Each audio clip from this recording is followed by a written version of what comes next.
नमस्कार, मैं हूं रचना श्रीवास्तव। सी टाइम्स में आप सभी का एक बार फिर स्वागत है। और सी टाइम्स के आज के इंटरव्यू सेगमेंट में हम बातचीत करने जा रहे हैं डॉक्टर सीमा मेहरोत्रा जी से, जो कि बाय प्रोफेशन डेंटल सर्जन है और बाय चॉइस साइकोलॉजिस्ट है। तो आइए चर्चा की शुरुआत करते हैं डॉक्टर सीमा मेहरोत्रा जी से। बहुत बहुत स्वागत है आपका मैम हमारे स्टूडियो में। मेरा पहला सवाल तो आपसे यही होगा कि आप डेंटल सर्जन हैं और साइकोलॉजिस्ट, ये दोनों बिल्कुल अलग फील्ड हैं, तो कैसे? एक्चुअली डेंटल सर्जन तो डेफिनेटली पढ़ाई करी, निकाला एग्जाम और बने, बट साइकोलॉजी जो सब्जेक्ट है ना वो मेरे को शुरू से हमेशा टच करता था। तो हमेशा से मेरी इच्छा थी कि मैं एक साइकोलॉजिस्ट बनूं। और इनिशियल फेजेस में तो ये नहीं पॉसिबल हो पाया, but after settling my dental clinic और सब कुछ सेटल हो गया, व्हेनेवर जब जिंदगी ने मुझे थोड़ा टाइम दिया तो I have pursue my dreams and I become a psychologist. Okay, मेरा अगला सवाल आपसे ये है कि रूट कैनाल अक्सर देखने में आजकल बहुत आम समस्या हो गई है, तो ये क्यों होती है और इसका बचाव क्या है? देखिए, रूट कैनाल क्या है, आरसीटी जो रूट कैनाल ट्रीटमेंट होता है वो हम कब करते हैं? इनिशियल क्या होता है, दांतों में हमने देखा काले थोड़ा सा कीड़ा लगा हुआ है तो हम ध्यान नहीं देते हैं कि अरे काला तो है, दर्द नहीं हो रहा, कुछ नहीं हो रहा है, तो we just avoid that thing. फिर उसके बाद धीरे धीरे उसमें खाना फंसना शुरू हो जाता है, फिर भी हम अवॉइड करते हैं, टूथपिक से उसको निकाल लेते हैं और अपनी तरफ से सब मैनेज कर लेते हैं। फिर धीरे धीरे जब थोड़ा सा और सड़न अंदर की तरफ जाती है, जड़ों की तरफ जाती है, तो वो जब नसों तक पहुंच जाता है तब उसमें पेन होना शुरू होता है। और जब वो पेन होता है तब फिर पेशेंट हमारे पास आते हैं एंड बोलते हैं ठंडा गरम लगना, पहले ठंडा गरम लगना, फिर पेन होना। ये इनिशियल सिम्टम्स, मतलब बॉडी हमें दिखाती है सिम्टम्स कि अभी है, अभी ठीक कर लो, अभी ठीक कर लो, but we don't take care. Finally जब वो दर्द और स्वेलिंग हो जाती है तब पेशेंट आते हैं। तो इन दैट कंडीशन फिर हमें फिलिंग से काम नहीं चलता है, फिर हमें रूट कैनाल करना पड़ता है, मतलब जड़ों का इलाज। तो उसमें जो भी गंदगी है पूरा अंदर क्लीन करके फिर हम अंदर तक पूरी फिलिंग करते हैं। जी जी जी। तो ये हमारे निग्लेक्ट के कारण होता है। वही कहते हैं ना कि शुरुआत में आ जाओ तो इतनी प्रॉब्लम। हाँ, स्टिच इन टाइम सेव्स 9। तो अगर इनिशियल ब्लैक डॉट दिख रहा है, भले वो आपको दर्द नहीं हो रहा है, बट इट मीन्स कि देयर इज समथिंग प्रॉब्लम, तो सिंपल फिलिंग से काम हो जाता, बट फिर वो हमारी निग्लेक्ट के कारण वो बढ़ता जाता है और वो रूट कैनाल में कन्वर्ट होता है। पायरिया क्यों होता है और इससे कैसे बचा जा सकता है? देखिए, पायरिया भी सेम थिंग है। जैसे कहते हैं कि हम लोग ब्रशिंग करते हैं, डेफिनेटली हम सब आजकल इतने अवेयर हैं कि वी डू ब्रशिंग, ऑल्दो हम नाइट ब्रशिंग तो कम ही करते हैं, बट क्या होता है कि आफ्टर एक सर्टेन एज 30-35 के बाद हमें क्या थोड़ा सा बॉडी में चेंजेस आते हैं। तो उसके लिए हमें ना एक बार, हमारे यहाँ प्रॉब्लम क्या है कि हम रेगुलर डेंटल विजिट का जो प्रोटोकॉल है वो कभी फॉलो नहीं करते। तो हमें ऑफन डेंटिस्ट के पास जाना चाहिए। अगर हमें कोई प्रॉब्लम नहीं भी है तो वंस इन अ ईयर, जैसे हम अपना ब्लड टेस्ट कराते हैं, बाकी चीजें कराते हैं, बॉडी चेकअप कराते हैं। तो आई डोंट नो, 32 टीथ है इसलिए हम शायद उनको ज्यादा निग्लेक्ट करते हैं, बट हमें उनको भी प्रॉपर ध्यान देना चाहिए और एटलीस्ट 1 विजिट डेंटिस्ट के पास जाना चाहिए। तो हम अगर रेगुलर स्केलिंग कराएंगे, क्या होता है पायरिया में, क्या होता है दांत और मसूड़ों के बीच में एक लेयर जमती जाती है ना, उसको हम कैलकुलस बोलते हैं। वो पूरा जमते जमते पूरा नीचे तक जाता है, तो वो हम जो मसूड़ों से दांत का, जड़ों का जो अटैचमेंट है उसको वो हटा देता है। तो उनकी पकड़ जो है, नहीं गैप नहीं, पकड़ मजबूत नहीं रहती मसूड़ों की दांतों की। फिर वो धीरे धीरे बोन डिस्ट्रक्शन होता जाता है और उसके बाद वो काफी बढ़ जाता है।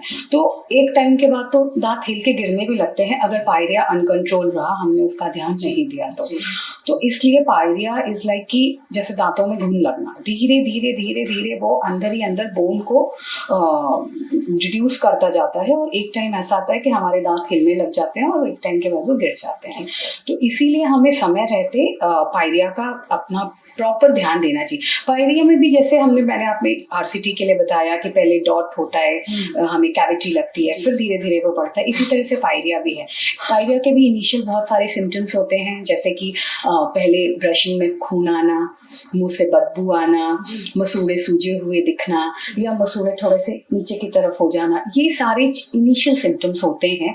वो धीरे धीरे धीरे धीरे प्रोग्रेशन में जाते हैं और उसके बाद वो फाइनली स्टैब्लिश्ड पायरिया हो जाता है। तो अगर हम इनिशियल सिम्टम्स को ध्यान में रख के डेंटिस्ट के पास जाते हैं और रेगुलर पायरिया के लिए स्केलिंग, और अब थोड़ा एडवांस है तो उसमें कैप सर्जरी एडवाइस करते हैं, बोन ग्राफ्टिंग भी होती है, depend on patient to patient, बहुत सारी किस ग्रेड का है, कितना है, उसके ऊपर ट्रीटमेंट होते हैं। तो अगर हम वो रेगुलर ट्रीटमेंट लेते हैं और रेगुलर ओरल प्रोफाइलेक्सिस, मतलब जो स्केलिंग होती है वो हम अगर रेगुलर कराते रहें तो उससे काफी हद तक कंट्रोल में रहता है। ओके, अभी आपने जैसे ब्रशिंग की बात की है, तो एक सवाल है मेरा कि माउथ फ्रेशनर्स आते हैं, वो यूज करने चाहिए या नहीं करने चाहिए? माउथ फ्रेशनर हम क्यों यूज करते हैं? Because of the halitosis, bad smell जो हमारे मुंह से आती है उसको छुपाने के लिए। तो बैड स्मेल के बहुत सारे रीजंस हो सकते हैं and pyorrhoea could be one of them. उसके अदर मेडिकल रीजंस भी हो सकते हैं, आपका स्टमक अपसेट रह सकता है या अदर आपको कुछ बीमारियां हो सकती है जिसके कारण आपको ये होता है, हालिटोसिस होती है। तो माउथ फ्रेशनर यूज करने की जगह मैं बोलूंगी कि आप उसके कॉज को पता करें कि वो क्यों हो रही है और उसकी ट्रीटमेंट पे ध्यान दें। जो पैसे अपन माउथ फ्रेशनर में यूज करते हैं उसकी जगह हम उसका कॉज ढूंढें और उसको इरेडिकेट करें, तो मेरे ख्याल से ज्यादा बेटर होगा। हाँ, नहीं, आजकल लोग शौकिया, हाँ, that is a temporary fix of that problem, but that is a temporary, not permanent. So अगर पायरिया है तो हमको स्केलिंग करा के उसका प्रॉपर ट्रीटमेंट कराना चाहिए, तो वो बैड ब्रेथ से आप निजात पा सकते हैं। बिल्कुल। अक्सर देखने में आता है कि दांत घिस भी जाते हैं, यानी छोटे होते जाते हैं, वो क्यों होते हैं? ये ऐसे बहुत सारी चीज, उसके भी जैसे कोई भी चीज जो होती है उसके बहुत सारे फैक्टर्स होते हैं। तो एक तो आपके जो एब्रेजन ऑफ टीथ होता है, एट्रीजन, एब्रेजन, बहुत सारे रीजंस होते हैं उसके। टूथब्रश ट्रॉमा भी हो सकता है, कई लोग बहुत हार्ड टूथब्रश और बहुत ताकत से ब्रशिंग करते हैं, उसके कारण भी पूरे ऐसे उनके दांत कट से जाते हैं। दूसरा, आपका अगर आपको एसिडिटी का प्रॉब्लम है तो जो स्टमक का एसिड होता है वो रिगर्जिटेट होता है माउथ में और उसके कारण भी हमारे टीथ जो है वो काफी हद तक ट्रिम हो जाते हैं। उसके बाद ग्राइंडिंग, जैसे रात में अगर आप सोते वक्त दांतों को कई लोग किसकिसाते हैं, है ना, तो उसकी वजह से भी होता है, तो उसके भी अप्लायंसेस आते हैं। तो there are an number of aetiology जिसके कारण ये होता है। तो जब आप डॉक्टर के पास जाएंगे तो दे विल रूल आउट कि एग्जैक्टली किस रीजन की वजह से होता है और उसके अकॉर्डिंग वो ट्रीटमेंट। मतलब जो मिथ है कि हार्ड चीजें च्यू करने से, मतलब सुपारी खाने से या कुछ उससे दांत घिसते हैं, वो भी एक माइनर सा रीजन है। डेफिनेटली कुछ दांतों में क्रैक्स आते हैं हम बहुत, उसके कारण वो भी एक रीजन है, but that is not the major reason. इसके अलावा भी एन नंबर ऑफ रीजंस हैं जिसके कारण आपको ये सब प्रॉब्लम्स होती है। जी, अक्सर देखने में बच्चों के दांत बहुत टेढ़े मेढ़े होते हैं, तो क्या वजह है?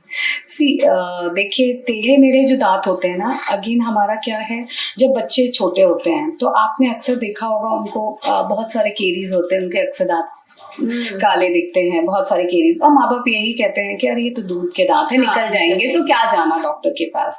बट हम ये नहीं समझते कि वो दूध के दांत अभी हैं और उसके नीचे परमानेंट टूथ बर्ड भी है, तो इन्फेक्शन में कैरी फॉरवर्ड। क्या होता है, हर दांत के निकलने का एक टाइम होता है, अगर वो अपने गिवन टाइम पीरियड में नहीं निकलता है तो उसमें क्या होता है कि परमानेंट दांत तो आएगा, वो या तो जो दूध का दांत है उसके आगे से आएगा या पीछे से आएगा, अपनी जगह तो वो आएगा डेफिनेटली। तो जब वो आगे पीछे आएगा तो ऑब्वियसली वो टूथ अपने अलाइनमेंट में नहीं है, अपने अलाइनमेंट के आगे आया या पीछे आया, है ना, तो फिर आगे जाके आपको ऑर्थो ट्रीटमेंट लेना पड़ेगा। तो अगर हम शुरू से ही, जब बच्चे की हम देख रहे हैं कि 6 साल के बाद दांत टूटना इनका ये शुरू हो जाता है कि भाई परमानेंट टीथ इरप्ट होते हैं और दूध के दांत गिरना शुरू हो जाते हैं, तो उस टाइम पे हमें बहुत कॉशियस रहना चाहिए and we should go for a regular visit to the dentist कि भाई हम एक प्रॉपर चेकअप करा ले 6 महीने साल में, कि प्रॉपर जिन दांतों का निकलना होगा वो डेंटिस्ट अगर उसको निकाल देंगे तो जो परमानेंट टूथ है वो अपनी जगह पे ही आएगा, तो ये अलाइनमेंट नहीं होगा। इसके अलावा टेढ़े मेढ़े दांतों का आने का और भी रीजन है, जैसे बच्चों में थंब सकिंग की आदत होती है, कुछ बच्चे अंगूठा चूसते हैं, कुछ बच्चे टंग थ्रस्टिंग, जैसे टंग से दांतों को ऐसे धक्का देते रहते हैं, ऐसे बहुत सारी चीजें हैं जिसके कारण ये सब होता है। तो अगर हम रेगुलर विजिट पे जाएंगे तो definitely dentist can rule out और उसके हिसाब से हैबिट ब्रेकिंग अप्लायंसेस आते हैं, तो उसके कारण जैसे इस पे कुछ अप्लाई कर देना, या फिर क्रिप्स आते हैं अंदर वो लगाएंगे तो अंदर उसको लगेगा तो वो हाथ नहीं डालेगा। ऐसे एन नंबर ऑफ चीजें हैं जो आपको एक डेंटिस्ट हेल्प कर सकता है। बिल्कुल। जैसे हम देखते हैं कि कैविटी भी बच्चों की आम समस्या है, तो ये सिर्फ चॉकलेट या मीठा खाने से ही होती है या इसके और भी कोई रीजन? नहीं, बहुत सारे रीजंस हैं। See, chocolate definitely it is one of the reason, but कुछ लोग केरी प्रोन्स भी होते हैं, केरीज प्रोन्स होते हैं, थिक सलाइवा। उसके अलावा नाइट ब्रशिंग नहीं करना, रात को दूध पिया और बिना क्लीन करे सो गए, तो एन नंबर ऑफ रीजंस जिसके कारण कैविटीज हो सकती हैं। एक डेंटल सर्जन होने के नाते आप हमारे व्यूअर्स को क्या प्रिकॉशंस लेना? सी, सबसे इम्पोर्टेंट कि शुरू से बच्चों के दांत जब होते हैं, दूध के दांत भी, तो हमें उनको निग्लेक्ट नहीं करना चाहिए। अगर उसमें भी कोई प्रॉब्लम है, उसमें भी कोई केरीज है, तो हमें प्रॉपर उसका ट्रीटमेंट कराना चाहिए ताकि वो आगे जाके प्रॉब्लम बड़ी ना हो पाए, है ना। और जब टीथ निकलते हैं बच्चों के, है ना, परमानेंट टीथ आने का टाइम होता है, उस बीच में भी हमें डेंटिस्ट के पास रेगुलर जाना चाहिए ताकि कोई भी ओवर रिटेन डेसिडुअस टूथ ना रह जाए जिसके कारण परमानेंट दूसरी जगह से आए, तो वो एक प्रॉब्लम करेगा आगे जाके।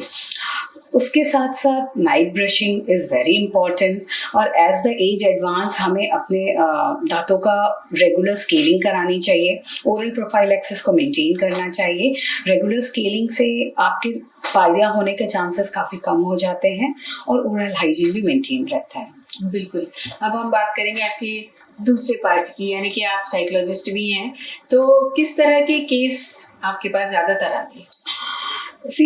ऐसे तो बहुत मिक्स केस आते हैं, बट आजकल जो स्कूल गोइंग बच्चे हैं, 10th 11th 12, जो टीनेजर बेसिकली जिनको कहते हैं, तो टीनेजर का बहुत ज़्यादा डिप्रेशन, एंजाइटी, पीयर प्रेशर, ये सब उनको बहुत फेस करने को मिलता है। तो एक तो वो बहुत केसेस आते हैं, और दूसरा जो family counselling, like marriage counselling.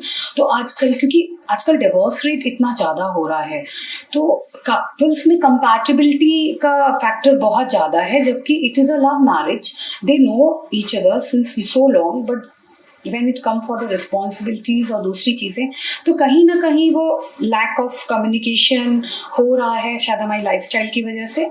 तो एक वो मैरिज काउंसलिंग के पेशेंट्स काफ़ी आते हैं। जैसे कि नॉर्मली लोग अक्सर डरते हैं और इतने ओपनली नहीं जाते हैं साइकोलॉजिस्ट के पास, छुपाते हैं, तो ऐसा क्यों? देखिए, we live in an Indian society, definitely foreign में तो ये चीज़ बहुत कॉमन है, बट हाँ, हमारे यहाँ इट इज़ अ टैबू। इसको एक टैबू माना जाता है कि साइकोलॉजिस्ट के पास मतलब खिसक गया, या इसका दिमाग खराब है, या ये पागलपन कहीं ना कहीं। एज इफ अगर हमें लिवर सिरोसिस भी है तो हम सबको ओपनली बताएंगे कि मुझे लिवर सिरोसिस है, या मुझे किडनी में प्रॉब्लम है, या मुझे हार्ट प्रॉब्लम है। Even cancer they openly discuss, but if they have any mental problem तो they don't discuss, as if कि ये दिमाग हमारे शरीर का पार्ट नहीं है, और जबकि वो हमारा सबसे इम्पोर्टेंट पार्ट है।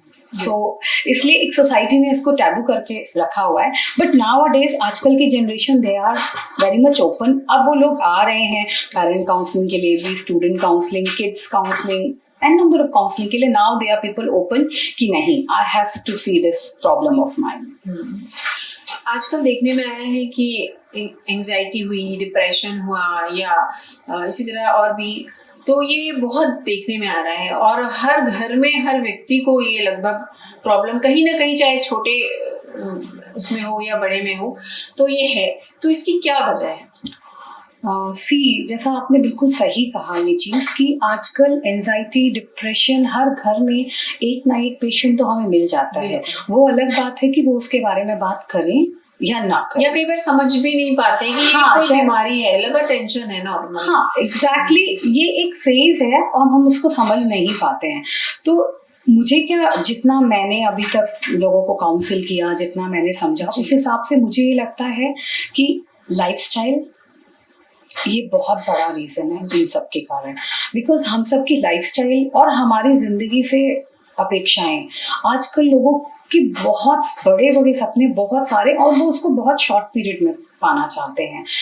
इस वजह से ना कहीं वो कॉम्प्रोमाइज करते हैं अपनी लाइफस्टाइल से, अपने मेंटल पीस से, इनर पीस से, और हम अपने इनर पीस से टोटली कट गए। हम अपनी बॉडी पे, माइंड पे बिल्कुल ध्यान नहीं देते। बॉडी के लिए तो फिर भी हम जिम जाते हैं, बट अपने माइंड के रिलैक्सेशन के लिए वी नेवर वर्क। हम कुछ भी काम नहीं करते हैं। तो इसीलिए कहीं ना कहीं थोड़ा सा रुक के समझने की जरूरत है। लाइफ एक रेस है और सब भागे जा रहे हैं। बिल्कुल। तो इसी वजह से ये ज्यादा प्रॉब्लम्स आजकल आ रही हैं। बिल्कुल सही बोला आपने। काउंसलिंग कैसे करती हैं आप? प्रोसेस क्या है इसकी? काउंसलिंग कैसे करते हैं ये तो एक बहुत ही अलग क्वेश्चन हो गया। मतलब एग्जैक्टली मैं पहले आपको बताऊं काउंसलिंग होती क्या है। लोगों को क्या लगता है कि why a counselling is needed, मतलब वो सिर्फ बात ही तो करती है।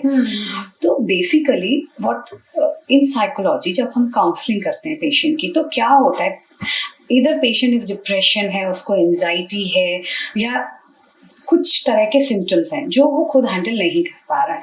तो क्या होता है कि जब हमारे सराउंडिंग लोग भी हैं तो वो हमको उसी प्रोस्पेक्टिव से देखते हैं और हम अपने लिए एक इमेज बना लेते हैं। Specially in the case of depression, जैसे कोई डिप्रेशन का पेशेंट है तो वो अपने आप को हमेशा डाउन ही समझ रहा है लोगों से और डिप्रेस है, somehow he is not happy with his life. तो कहीं ना कहीं उसके थॉट प्रोसेस में ऐसा है और उसकी सराउंडिंग में। तो व्हेन वी काउंसिल तो हम सिर्फ पेशेंट के साथ काम नहीं करते, हम उसकी एंटायर फैमिली के साथ काम करते हैं, उसकी एंटायर सराउंडिंग के साथ काम करते हैं। तो हम फैमिली काउंसलिंग भी करते हैं, पेरेंट काउंसलिंग भी करते हैं, अगर स्पाउस है तो स्पाउस काउंसलिंग भी करते हैं।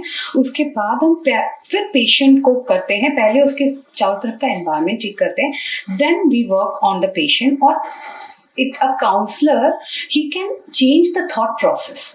आपको खुद को अपना देखने का नजरिया चेंज कर देते हैं कि आप अपने आप को एक अच्छे नजरिए से देख पाओ। और ये हम आपसे ही करवाते हैं, आपसे बात करके आपके क्या फॉल्टी थॉट प्रोसेस हैं, आप क्यों, कहाँ से वो चीज़ें आ रही हैं आपके अंदर। इसके लिए बहुत सारे टेस्ट, बहुत सारी चीज़ें होती हैं, हम लोगों के फॉर्म्स होते हैं, चीज़ें होती हैं और एक्सरसाइजेस होते हैं जिसको हम पेशेंट को देते हैं, जिसके हिसाब से हम उसको खुद ही बेटर फील करवाना शुरू करते हैं कि अगर आप डिप्रेस हो, अगर आप प्रॉब्लम हो तो खुद ही सोचो कि व्हाट आर द सॉल्यूशंस। उसके बहुत सारे टेक्निकल हमारे व्यू पॉइंट्स होते हैं जिससे हम उसका थॉट प्रोसेस चेंज करते हैं और वो अपने आप के लिए अच्छा फील करना शुरू करे। प्लस हमें उसके सराउंडिंग पे भी काम करना होता है, हमें उनके पेरेंट्स, उनके फ्रेंड्स या उनके स्पाउस या उनके सिबलिंग्स, इन सब पे काम करना होता है कि what type of environment they have to give to that particular patient so that he can come out of all these things. अक्सर देखने में आया है चाइल्डहुड ट्रॉमा, ये क्या है और बच्चों की अपब्रिंगिंग किस तरह से होनी चाहिए? ये बहुत इम्पोर्टेंट क्वेश्चन है क्योंकि सब चीज की जड़ वहीं से है जी। आज आप अगर कोई भी, मैं कहती हूँ साइकेट्री की किताब उठा के देख लीजिए, साइकेट्री में जितनी भी प्रॉब्लम्स होती हैं, इनफैक्ट अगर एंजाइटी, डिप्रेशन, सीजोफ्रीनिया, मीनिया, जो भी मेंटल इलनेस की हम बात करें, जो भी अलग अलग टाइप की मेंटल इलनेस होती हैं या बाइपोलर, समवेयर और अदर, ये सारी चीज़ें अगर आप उन बुक में पढ़ने जाओगे ना तो हर जगह इटियोलॉजी क्या होती है, किसी चीज़ के होने का कारण कि क्यों होता है, तो बहुत सारे कारण देखेंगे, उसमें एक कारण जरूर दिखेगा आपको, चाइल्डहुड ट्रॉमा, चाइल्डहुड एब्यूज या पेरेंट का डिटैचमेंट फ्रॉम द पेरेंट, ये सब चीज़ें आपको मिलेंगी वहाँ पे। तो डेफिनेटली जब एक बच्चा इस दुनिया में आता है तब वो अपनी सराउंडिंग में क्या देखता है, उसके पेरेंट्स से उसके सबसे पहले टीचर होते हैं। और अगर पेरेंट्स का जो आपस में सिंक्रोनाइजेशन अगर वो अच्छा नहीं होगा, अगर वो हमेशा एब्यूजिव लैंग्वेज सुनेगा या एक हेल्दी एटमॉस्फेयर नहीं रहेगा, उसके चारों तरफ लड़ाई झगड़ा एंड ऑल दीज थिंग्स अगर वो सुनेगा, तो बचपन से उसकी मेंटालिटी पे, उसकी जो पर्सनालिटी है उस पर बहुत फर्क पड़ता है।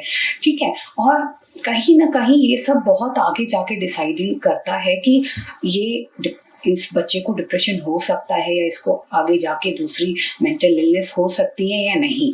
ऐसा नहीं है कि एक अच्छे घर में बच्चा रहेगा उसको आगे जाके प्रॉब्लम नहीं हो सकती है, बट अगर ऐसे घर में बच्चा रहता है तो देयर आर मोर चांसेस कि ऐसा प्रॉब्लम उसको आगे जाके हो सकता है, मेंटल प्रॉब्लम हो सकता है उस बच्चे को। तो इसीलिए सबसे इम्पोर्टेंट है हमें बच्चे का बेस स्ट्रॉन्ग करना। तो जब हम पेरेंट्स बनते हैं तो वी शुड ऑलवेज चेक कि हम अपने बच्चे को कैसा एटमॉस्फेयर दे रहे हैं, किस तरह की भाषा हम लोग बच्चे के सामने यूज कर रहे हैं, कैसे मदर और पेरेंट्स के बीच में, माँ और बाप के बीच में कैसा रिलेशन है। हमें एक हार्मोनियस रिलेशन बना के रखना चाहिए और बच्चे को एक हेल्दी एनवायरनमेंट देना चाहिए। उससे बच्चे की ओवरऑल पर्सनालिटी बहुत अच्छी डेवलप होती है और आगे जाके ये मेंटल वाले जो भी प्रॉब्लम्स होते हैं ये दूसरे सिचुएशंस में वो डेवलप हो सकते हैं, बट एटलीस्ट ये जो चाइल्ड ट्रॉमा इटियोलॉजी रहेगा वो नहीं। और हम जो कई पेरेंट्स को सोचना है कि childhood trauma is only a physical, no, it's verbal also, it mental. आपने बच्चे को कुछ गलत बोला, एब्यूजिव बोला या बहुत हार्श बोला और रेगुलर बोला, वो भी बच्चे को ट्रॉमा दे सकता है। That is a mental trauma. तो इट इज नॉट कि जस्ट फिजिकल ही हमने मारा बच्चे को या हर्ट किया या उसको पनिशमेंट दिया, वो ही एक ठीक है। आपकी लैंग्वेज, आपकी भाषा, ये भी एक रीजन हो सकता है ट्रॉमा। बिल्कुल। आप इनरव्हील की पास्ट प्रेसिडेंट भी रह चुकी हैं, तो किस तरह के इवेंट्स ऑर्गेनाइज होते थे और महिलाओं की एम्पावरमेंट के लिए आपने क्या क्या प्रोजेक्ट किए? जब मेरा टेन्योर था उस समय पे मैं एक्चुअली 2 साल के लिए थी। यूजुअली 1 ईयर का होता है, बट आई वाज प्रमोटेड कि मुझे 2 साल कंटिन्यू प्रेसिडेंटशिप मिली। तो फर्स्ट ईयर जब हमारा था तो इट वाज कोरोना पीरियड।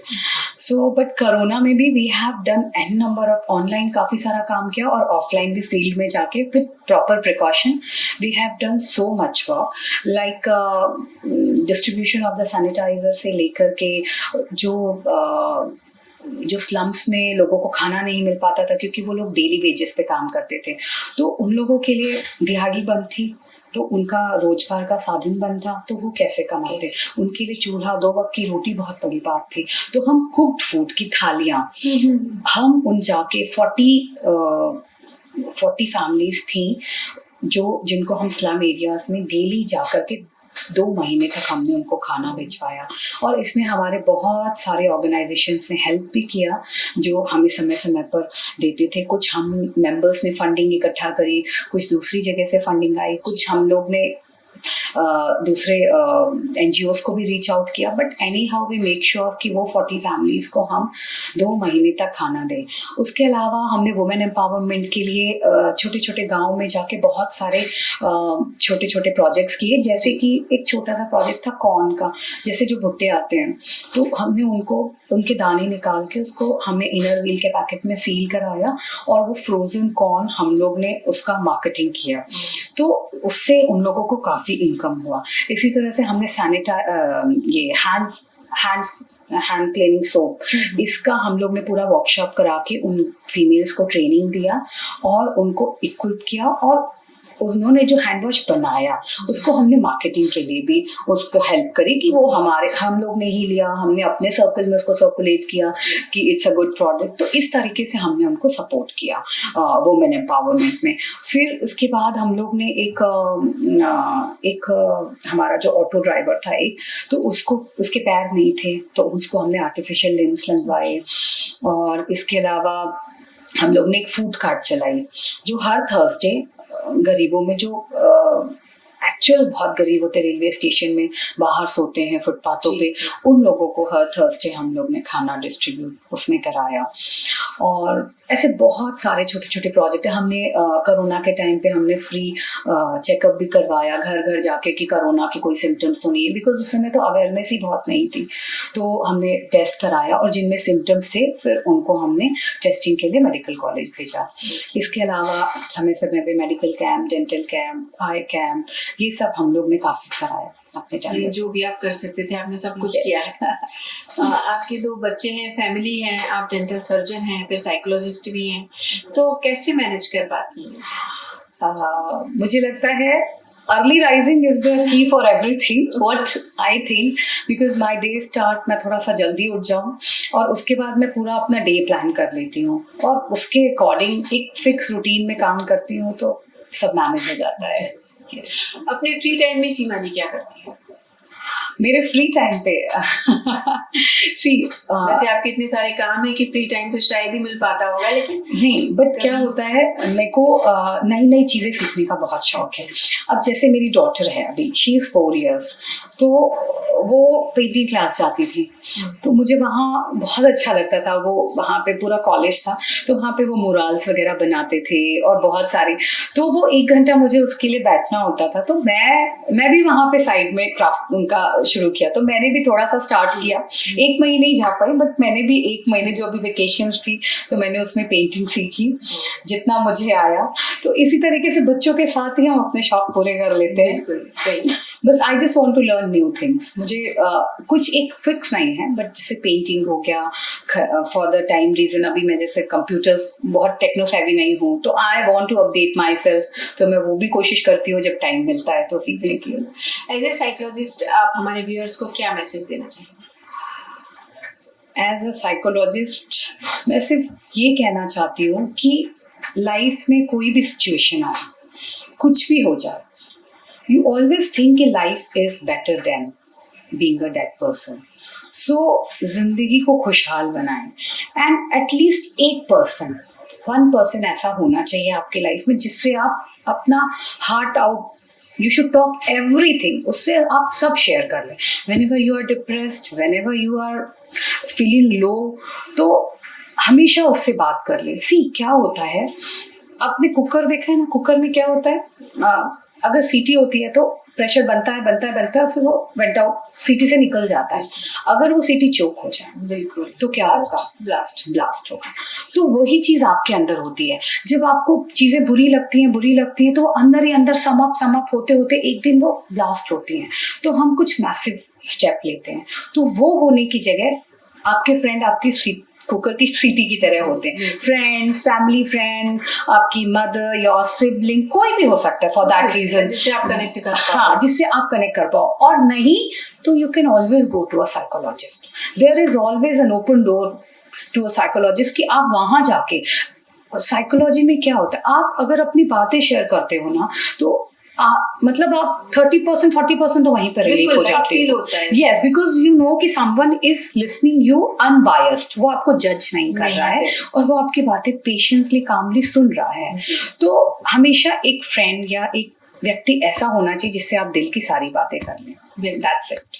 बहुत बहुत शुक्रिया आपका हमारे स्टूडियो में आने के लिए और इतनी खुलकर हमसे हर पहलू पर बात करने के लिए। बहुत बहुत धन्यवाद। तो ये थी सीमा मेहरोत्रा जी, जिन्होंने हर पहलू पर काफी खुलकर हमसे चर्चा की है। उम्मीद करते हैं इसका लाभ आप जरूर उठाएंगे। देखते रहिए सी टाइम्स। नमस्कार।